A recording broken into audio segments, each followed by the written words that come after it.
Welcome, everybody. Welcome to the Dungeons in the Attic podcast. Climb the stairs, take a seat, grab some dice. It's time to play some RPGs in the attic. I'm your host, DM Mike, and I'm here alone again as I'm about to play another rousing game of Barrows and Borderlands, solo mode. Before we get started today, I just want to let you all know that if you want to support the podcast, you can follow us on Spotify or Apple Podcasts or wherever you get your podcasts. Make sure to rate us as well. Subscribe to us on YouTube. Comment below on the video. It really helps. The algorithm really pays attention to those kinds of things. So please follow, rate, subscribe, make a comment. It means so much to me as this is a fledgling channel, and I really am trying to get these videos out there for other people to see. I also just want to say thank you to all of the appreciation that I've gotten so far from the Barrows and Borderlands community and the Discord server. I got to meet Matthew Tapp. He's an awesome guy. Everybody on that server has been really sweet to me on Discord, and I just want to say thank you guys for welcoming into the community. It's so awesome to get to know you guys, and I'm so excited to be playing this game. Also, a few other things. If you want to support the channel monetarily, you can join our Patreon for less than a cup of coffee. I think $1.99 a month. You can just throw a couple bucks our way so that we can afford to buy new equipment and make sure we can get our editing done and thumbnails and things like that done for our videos. It would mean so much to me. $1.99, I mean, you're barely going to miss it. And that would mean so much to myself and Steve and everybody else at Dungeons in the Attic. And we really appreciate your support. Also, other ways you can support us is by going over to Eldritch Foundry and making your own mini and getting 15% off while you're doing it. All you got to do is put in the code ATTICDUNGEON. That's Attic Dungeon at checkout for 15% off your awesome new mini. Please head over there. We've got minis coming in. We're so excited for them. They're full color. They're fully customized for our main campaign, the Old Baron campaign, which you can watch on YouTube on this channel, or you can listen to it on Spotify, Apple Podcasts, wherever you get your podcasts. That is an amazing campaign. We are in the second season of that, and we're having so much fun, and I can't wait for us to get our customized minis. Also, if you need some new dice, head on over to onlycrits.com.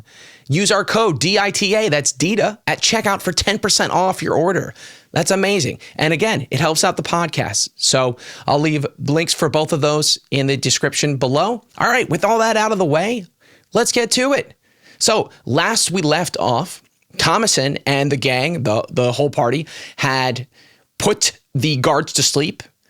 Thomason had failed to nab the key off of the guards, but she basically awakened her psychic powers and she stupefied one of the guards. She used a mind control ability as with her psychic powers and completely obliterated his confidence, his ability to reason, and he basically was unable to take any actions at all.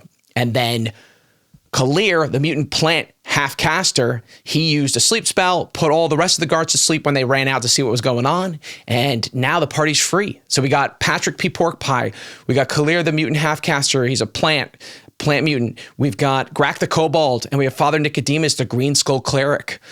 And Thomason, they're all exiting this dungeon in Governor Ruckforth's manse, his keep in Chiron's Crossing, which is the name of this like Borderlands sort of citadel on the edge of civilization, on the edge of the radiated wasteland.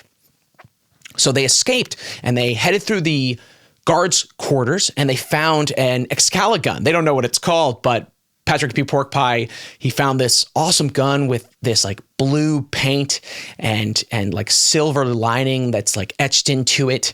And he doesn't know it's magic, but we know it is. And basically it fires as if it were a magic missile spell. It always hits. It does the same damage as a weapon of its type. I believe it's a flintlock musket, which is 3 to 10 damage, but it always hits. Pretty cool. But you need bullets and you need gunpowder to do so. So they descended from the guards' quarters down into the further reaches of the dungeon underneath Governor Ruckforth's manse. And this is where things are starting to get interesting because they got to find a way out and they're not going to go up. So they've decided to go down. So now we're really in our first dungeon crawl. This is our real first dungeon crawl of the game. I'm so excited about this. I love a good dungeon crawl.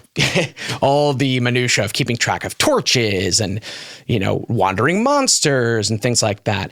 As this is a solo game and it is more story-based, I won't be exactly counting every single foot, yard and all the distances that you can go in one turn. I'm eschewing the distance movement rules.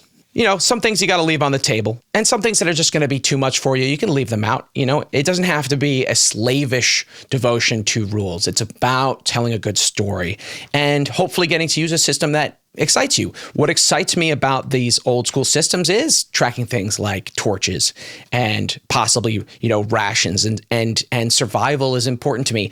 I'm not so worried about distances and yardages inside of dungeons. I will be using them though for when we have random encounters, as that can determine quite a bit.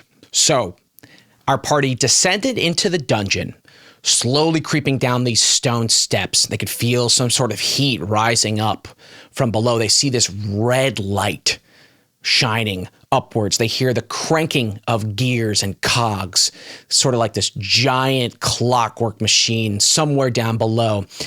And that red light is growing more intense as they continue to step down. Eventually, they get to the bottom of this sort of spiral stone staircase, and they come to this round room with, it's a stonework floor, but in the center is this grate that when they look down into it, they see this red light, this ominous red light coming up from below, and they see what looks like maybe turning gears and cogs down below in the distance, but they can't really tell what they're looking at. It looks like this sheer drop, Star Wars style, right? When you just look down into a pit that just goes to nowhere.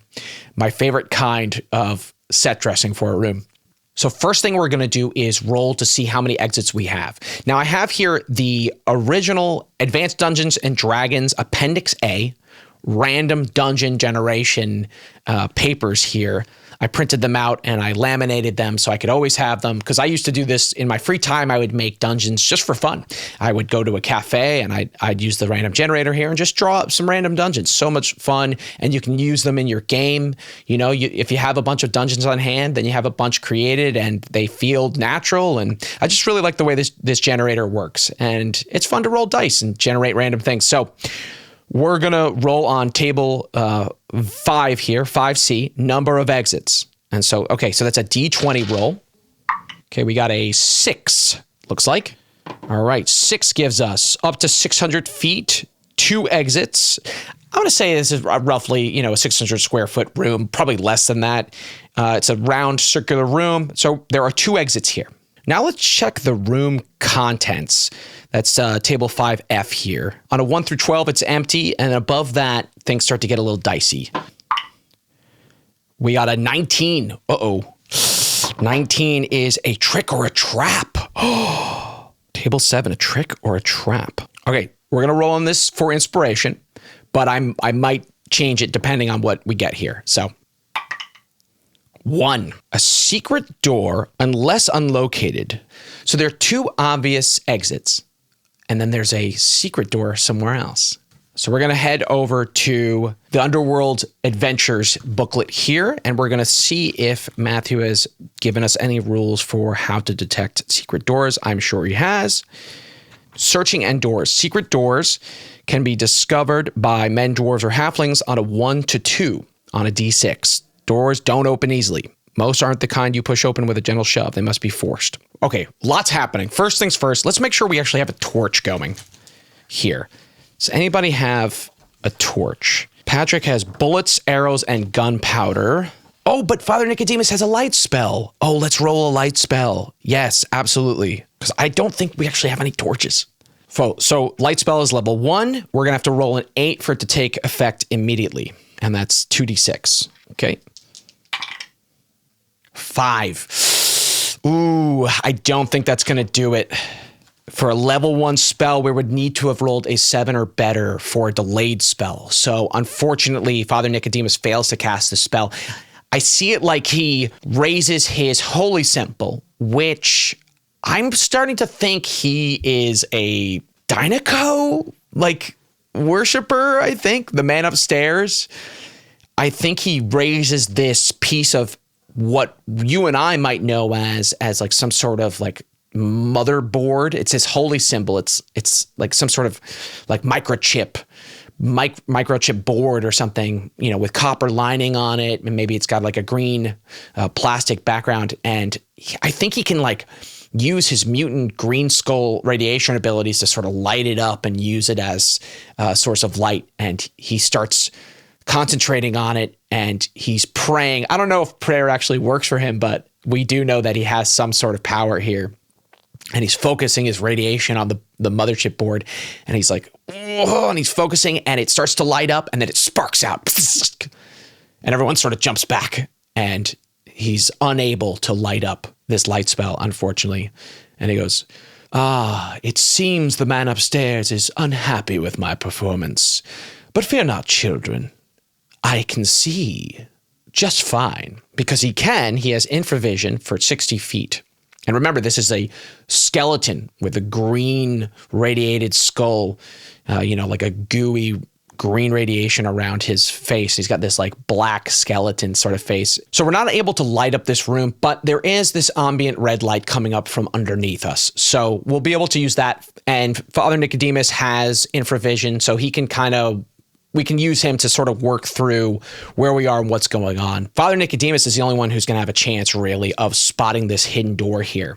Yeah, so Father Nicodemus is the only one who can search for a hidden door here because he has the infravision. I mean, everybody can kind of see a little bit, but we'll start with Father Nicodemus, and we'll use some turns here, to determine if any wandering monsters come by. So we're going to make our first check here to find a secret door. So we need a 1 or a 2. Okay, a 6, nothing. I don't think he's even focusing on that. I think he's looking at the 2 doors that we have here. I see this huge wooden door, right? It's a double wooden door. It's giant, and it's intricate carvings on it, maybe some runes, maybe some demonic lettering, who knows? And then there's another one that is actually just a passage. So he rolled to check for secret doors. So according to the rules, that is a full turn, right? It's 10 minutes. Everybody's sort of just examining the chamber, maybe just catching their breath for a second. So we have to roll. I mean, it says that there's an encounter every turn. You have to roll to see if there's an encounter. So we're going to go for it. And I hope we don't get a 6 here. A 1. Great. So no encounter right now. I want to try one more time. I'm going to risk it. I'm going to have Patrick P. Pork Pie sort of run his hands along the walls. He's like, oh, there's something strange about this wall here. I can feel it. It's just like, I don't know. Give me a second here. So he's going to roll to try to detect this secret door here. I want to try one more time. Nah, not a 1 or 2. We got a 6. So unfortunately, that is not going to do it. So now we have to roll again because he was like, just give me a second. And he wanted to check for secret doors. And per the rules, whoop. We got to roll again. Here we go. A 2. Great. No encounter. Awesome. Okay, so we have not found the secret doors. I'm not going to test my luck anymore. We're going to go up to this wooden door with these runes inscribed on it. Maybe let's see if Father Nicodemus can determine what these are. Again, we've got this huge wooden door with these carvings carved into it, and it seems to be braced. Since Father Nicodemus is our cleric, I think he's the only one who would possibly know what these runes are on here. I personally think they're demonic. We'll roll to see what they are if somebody can translate them.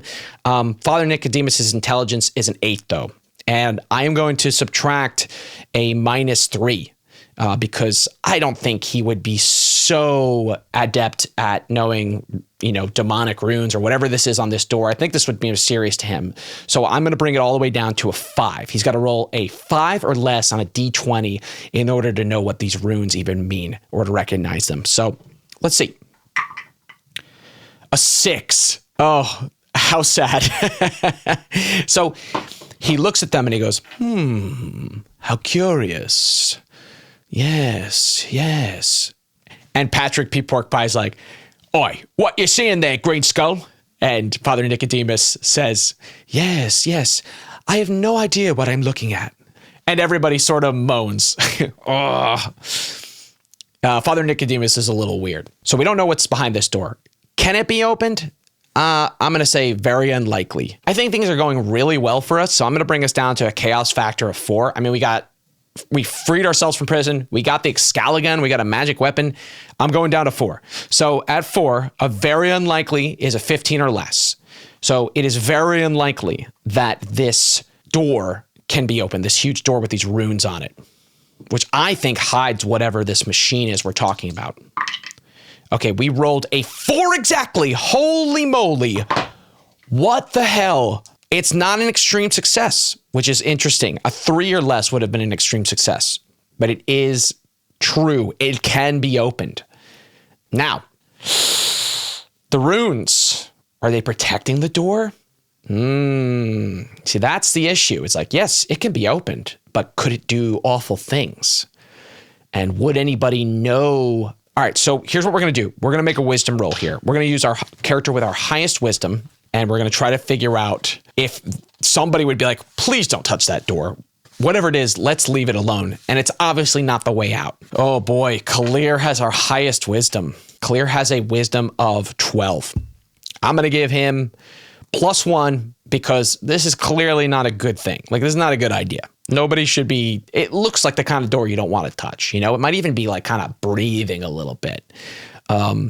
So we're going to do Kalir's wisdom roll. And God, I hope he gets it. 12 or less. 14. Oh no. So who's going to touch the door? I think somebody with the lowest wisdom. Patrick has a 9. So it's between Greg and Patrick. Who's going to touch this door? I think it would be Patrick. Yeah, I think it's Patrick. I'm going to do a weighted odd here. I'm going to say on a D20, if I roll a 7 or lower, it's Greg. If I roll above, roll an 8 through a 20, it's going to be Patrick. Okay, 15. So that is going to be Patrick. That is going to go up to this door. Oh boy. God, I just hope something terrible doesn't happen to him. So Patrick's going to be sort of, looking at this door like, what in the hell is this? And he's going to go up to it and he's going to put his hand on the door. He's going to maybe even sees it breathing and he can't help himself. He goes up to the door and he touches it. What's going to happen? First thing we're going to do, we're going to roll a save. I think we're going to do a sorcery save for Patrick, and then we're going to determine what this is. All right, so Patrick does not have any pluses to his sorcery save, so we're going to do a base save, 16 or more. I accidentally rolled off camera, but I rolled a 19, so I just get so excited I start rolling. But that is what we rolled. So we're going to take the 19, and he's going to save. Thank God. So what happens? Let's go to our Mythic Game Master emulator here. All right, we're going to roll on our actions table here. Whoa. Okay, we rolled a 62 for our first roll here. 62 gets us move. Okay. Innocuous. And then action 2. 77. 77 gets us prison on the second table here. Prison. So move prison. Okay. I think that if you touch this door and you don't know how to disarm these runes, you literally get transported to this like portal dimension prison. You get moved to this prison of some sort. It immediately transports you. Now, he saved on this sorcery spell. I can't believe it. So I think he reaches out and he touches it. And for a second, he just disappears. Out of nowhere, it's just gone. And everyone in the room is like, oh, and he is in this like sort of dark void for a moment. And then somebody is looking out for him. Some god is looking out for him, and he pops back into reality somehow. He saved, so we're not going to do it to him, but he has popped back into reality. I can't believe we almost lost him. This is crazy. Oh, I'm playing it fast and loose, guys. Nobody's off the table for death here. This is Barrows and Borderlands after all. As Matthew would say, game on and perish, which I'm sure we will be doing very soon. So Patrick narrowly escaped death there, or imprisonment. So this scary moment happens and everybody sort of looks at each other like, what the heck was that? And Patrick turns around to the group and he's like, right, screw this place. Let's get out of here.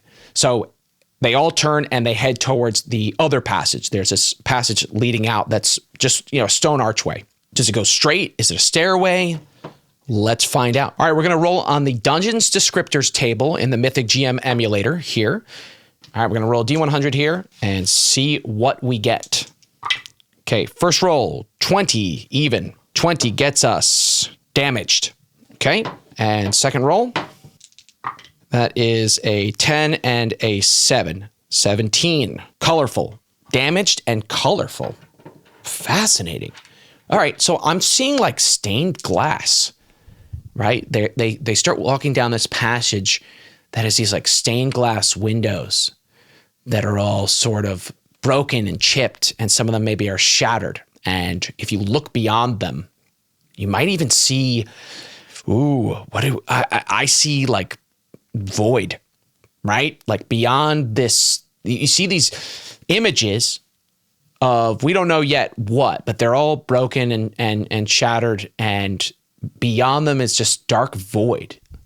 And maybe they feel this like cold, this freezing cold wind coming in. It doesn't make any sense. Spatially, it doesn't make any sense.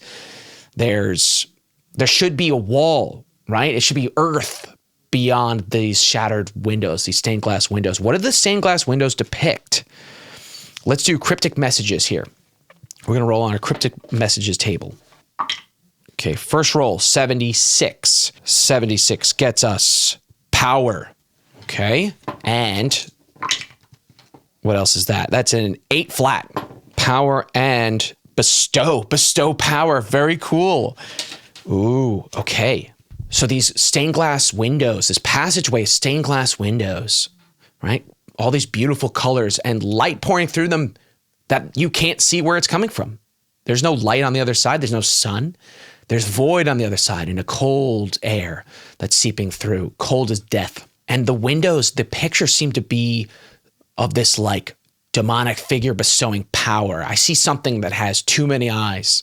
Love things with too many eyes and tentacles. Gotta have them. I'm a huge Lovecraft fan, Cthulhu fan, you name it. If it's cosmic horror, I love it. Not everything has to have tentacles, but it's fun when they do. There's this sort of strange depiction of this strange monster with too many eyes and too many limbs and maybe too many mouths. And that's really roughly, maybe even where the monster's head should be, it's cracked and it's broken. And all of the images all have a cracked and broken area of like whatever is bestowing the power. But there are people gathering at the feet of this monstrous large creature. Maybe you just see like flowing robes, right? And maybe some tentacles coming out from below the robes, but you can't see the top of this creature. So you don't know what it looks like because all of those panels have all been broken and shattered. But you can see the people kneeling at its feet, and maybe these like two hands with like that are, the fingers are too long, are bestowing this light, this power to these people. And each image is of the power sort of seeping into the people, and they're growing stronger and they're becoming these like rulers. And each stained glass window has a different depiction of what's going on, and they continue to, the people continue to grow in power. They seem to like rule over the earth, right? That's the story here is of this like creature bestowing power. Maybe they're building the machine, right? They're building this like tower, and they're all putting together these pieces to build this tower, this machine, towards whatever it is this monster wants, whatever this creature desires. They are putting together the pieces and building this great tower, this great infernal machine. Now, our characters don't know that's what's going on here. They might have a clue. Let's see if anybody can get a clue. I think this would be an intelligence roll to sort of put together the pieces here. I don't like to roll for everyone. I think that sort of cheapens the idea of a roll. So I like to just pick one person and go for it. And if they get it, great. All right, so Kalir has 13 intelligence here. All right, so we're gonna have Kalir make a flat roll here to see if he understands what we're looking at.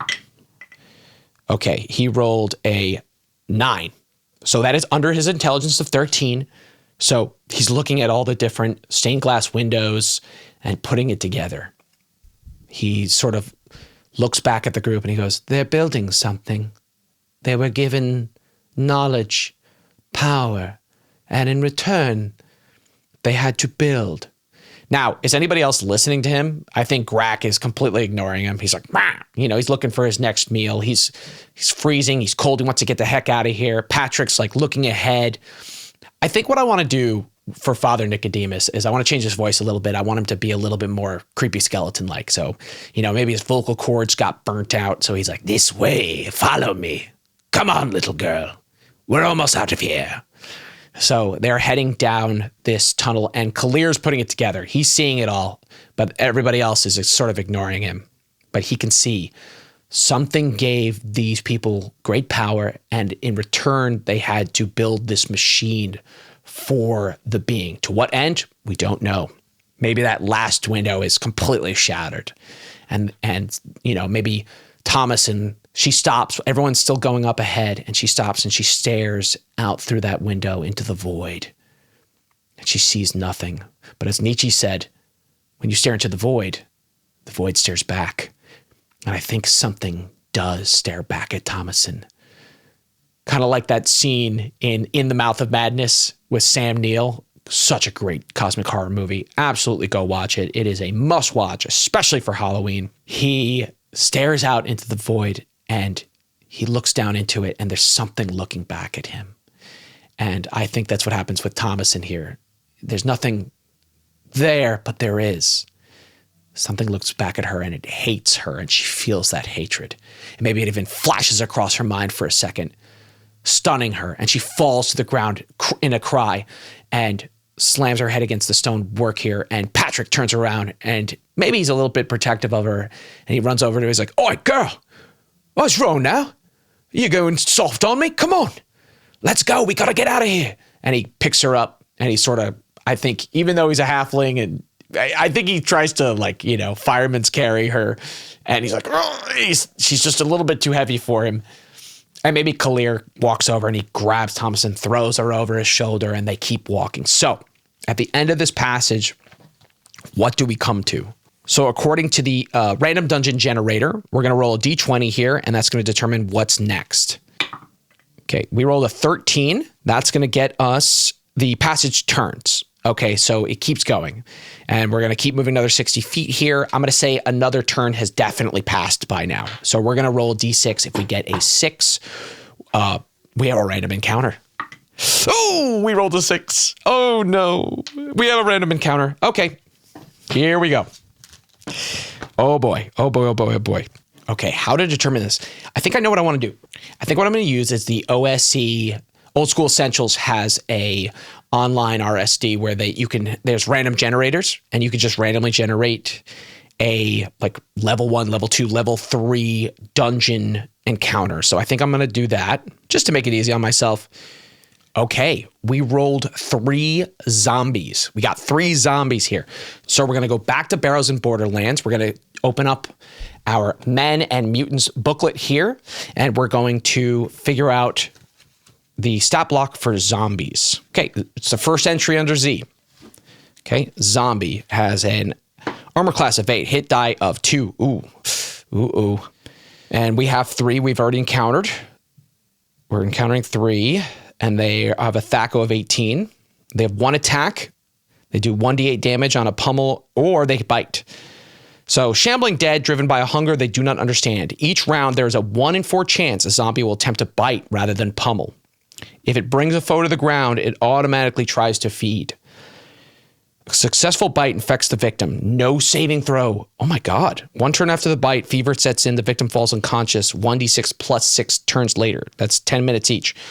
And dies within 1d10 plus 2 hours, and rises as a zombie 1d6 turns after death. Cure disease cast before death halts the process entirely. All right, this is really dangerous. I don't think we need to roll a wisdom check for these. I don't think it's metagaming for everybody here to be terrified, right? This is bad. This is really bad. Now, can sleep be used on zombies? Now, this is going to be a very important question here, because we still have our sleep spell. We've successfully casted it, so we still have it. Can sleep work on the undead? Now, according to Matthew's rules here, I don't see anything about doesn't work on the undead. In the description of zombies, there's nothing that says sleep doesn't work on them. The way I see it is that the sleep spell puts the organism to sleep. The way a zombie works is it's a moving body. It's a shambling body with a brain. And in our media, we often say that you have to kill the brain, right? Because it's still moving the body. The body might be deteriorating, but the brain's still intact. And so it's able to continue to, this virus of the brain is continuing to operate it. So could you put a zombie to sleep? I think I'm going to say yes. And here's why. Because Kalir's magic is spores. And these spores sort of like infect the brain just the way the zombie infection might, and they sort of shut it down, right? They make the thing go unconscious. I'm going to rule that Kalir can use his spell here. He can try. He's going to try. I'm going to let him do it. And if, if anybody thinks that I have misjudged this situation, let me know. We'll talk about it. I love talking about rules and how they work and what we think the right way to handle a situation is. So please comment below. Let's talk about it. But for now, I'm going to rule that he can use sleep, mostly because I really want this to work.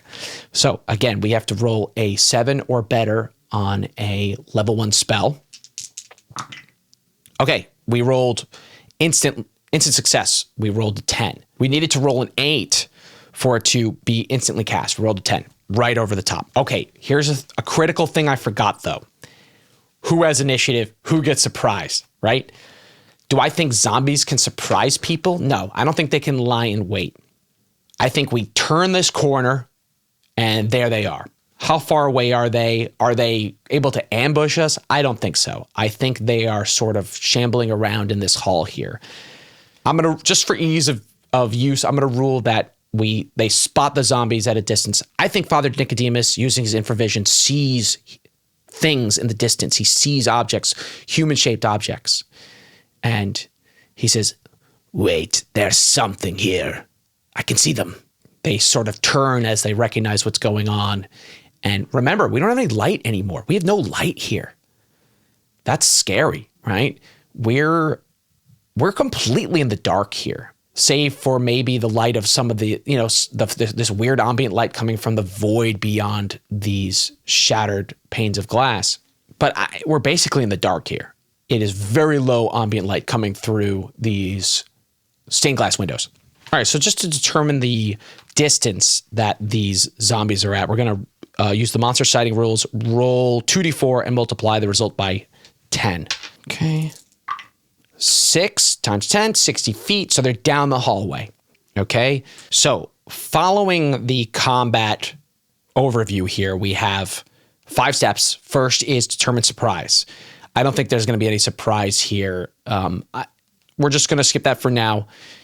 I don't think zombies would be able to surprise the group. I mean, they're pretty silent, but I don't think they like stumble into them. I think everybody's being very careful here as they move. Now, again, there's no light, but again, Father Nicodemus can see relatively well. Not well, but okay in the dark here.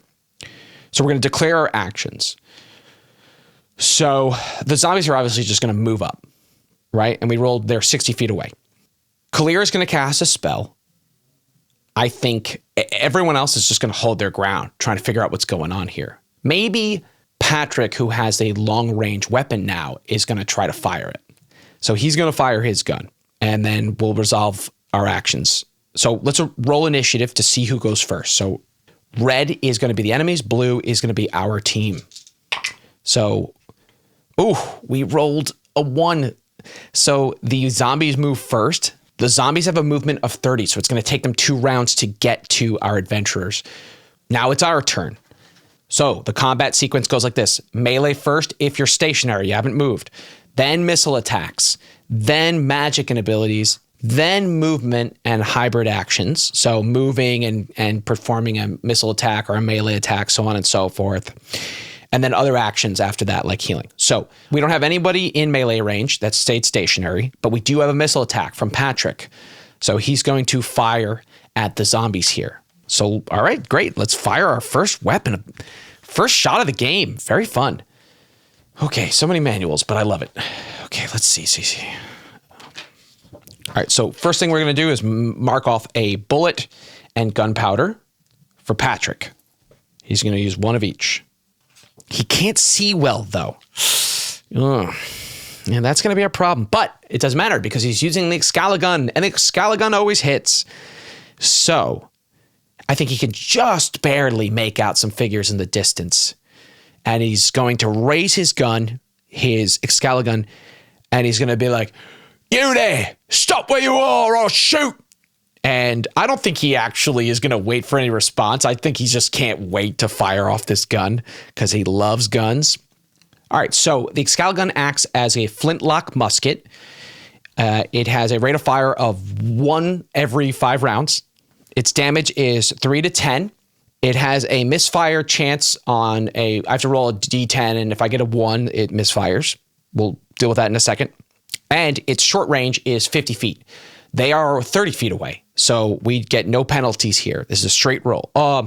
Again, there are no penalties because it's an Excaligun, but if it were a regular flintlock musket, we would have to roll with negatives were they at medium or long range. But we don't have to because it's magic. So we're going to roll our D20 here, and if we get a 19 or 20, we get a critical. Pretty fun. Oh my goodness, we rolled a 20. You saw that. That's crazy. A critical, a nat 20 on our first combat roll. That is so cool. Okay, so the Excaligun goes off, and it is a critical hit. Oh gosh, it's so funny. I'm looking at so many rules today. And it's funny because I know all these rules from playing Old School Essentials and AD&D and things like that. But, you always want to check. You always want to make sure. Just want to make sure that you're respecting the rules of the particular game you're playing and not assuming. But so far, everything has sort of matched up. Okay, here we go. Critical hits table here. So another table to roll. Well, I guess we do need to see if we misfire. Because we are using normal gunpowder and a normal bullet. So I'm going to roll that D10 per the rules and see if we misfire here on our crit. That would suck. Please don't get a 1. Please don't get a 1. Please don't get a 1. Oh, we got a 10. Okay, great. So we did not misfire. Okay, that's out of the way. Now, critical hit. Character rolls a natural unmodified 20 on a D20. Gets an automatic hit, possibility of more damage. Character may roll a D6 on the following table to determine how much extra damage they may deal. Okay, so we're going to roll a D6 here and see what we get. Okay, 4. 4 gets us times 2 damage. So, okay, now let's determine the damage. So it's 3 to 10. So I guess I'm just going to roll a D10, and at minimum, we're going to get a 3. That's just how I'm going to handle it. Okay, we rolled a 2. So we get 3, but that's times 2 damage. That's 6 damage. It automatically hits. And a zombie has 2 hit die. So in this game, each hit die is a D6 roll. So let's see, a 4 and a 6. So 10 health total for this zombie. That's a lot of health. And we just did 6 health, 6 damage. So Patrick lines up his new musket he just found, and he goes, "Oi, stand down or I'll fire upon you." And he doesn't even wait to see if anybody says anything. He just can't wait to shoot this weapon, and he fires, and it boom, it's a huge explosion. He wasn't prepared for it, and it sort of like kicks back so hard he goes flying backwards onto his back.